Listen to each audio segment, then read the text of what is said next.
I'm going to show you how to create a GIF profile picture for your bot. Create a new desktop file, paste your GIF into the file. This is mine. Create new text file. Now go to our Discord server, go to downloads, click on copy, paste it in, go back to your file, copy, paste.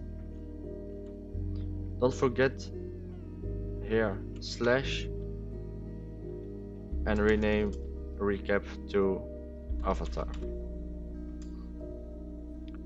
Go to save as, create the bot avatar dot py.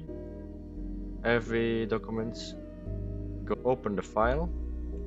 Now paste your bot token.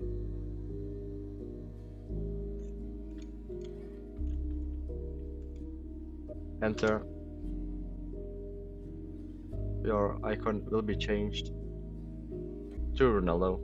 Don't forget to like, subscribe, and invite Recap to your Discord server. You.